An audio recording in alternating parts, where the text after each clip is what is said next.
5 വർഷം മുൻപ് ഇറങ്ങിയ ഒരു പാട്ടിൽ വേടൻ പാടുന്നുണ്ട്. മോദി കാട് കട്ടവന്റെ നാട്ടിൽ ചോറ് കട്ടവൻ മരിക്കും എന്നൊക്കെ പറഞ്ഞുകൊണ്ട് വേടൻ പാടുന്നുണ്ട്. ആ ഒരു പാട്ടിനെയാണ് ഇവർ മുന്നിലേക്ക് നിർത്തുന്നത്. രാജ്യദ്രോഹി എന്ന് പറഞ്ഞുകൊണ്ട് ആ ഒരു പാട്ടിന്റെ ബേസിലാണ് പറയുന്നത്. അതിനുശേഷം എത്രയോ പാട്ടുകൾ എഴുതി, അതൊന്നും കേട്ട് കാണത്തില്ലല്ലേ. മോദിയെ പറഞ്ഞതുകൊണ്ടോ അല്ലെങ്കിൽ മോദിക്കെതിരെ സംസാരിച്ചതൊന്നും അല്ല ഇവരുടെ പ്രശ്നം. ഈ താഴേക്കിടയിൽ പെട്ടവർ അവർ ഉയർന്നു വന്നു കഴിഞ്ഞാൽ തങ്ങളെക്കാൾ വലിയൊരു ലെവലിലേക്ക് പോകും. അല്ലെങ്കിൽ വേടൻ എന്ന് പറയുന്ന വ്യക്തിയെ മാത്രം എക്സാമ്പിളാക്കി നോക്കിയാൽ വേടൻ ഇന്ന് നമ്മുടെ സമൂഹത്തിൽ ഉന്നത കുലജാതരായിട്ടുള്ള ഒരുപാട് ആളുകൾ കലാരംഗത്തും കായിക രംഗത്തും ഒക്കെ ഉണ്ട്.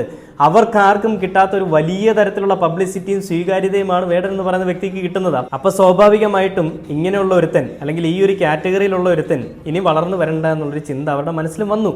ആ ചിന്തയുടെ ഫലമായിട്ട് വിഷം തുപ്പിക്കൊണ്ടിരിക്കുകയാണ്. എന്താ വിഷം തുപ്പുന്നത്?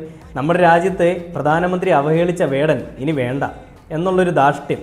ആ ധാർഷ്ട്യത്തിനെതിരെ BJP ഇപ്പം തിരിച്ചു പറഞ്ഞു, ഇനി ആരും ഈ പറയുന്ന പ്രസ്താവനകൾ നടത്താൻ പാടില്ല എന്ന്. അപ്പോഴും മധുവണ്ണൻ ഇതൊന്നും കേട്ടില്ലെന്ന് തോന്നുന്നു. മധുവണ്ണൻ്റെ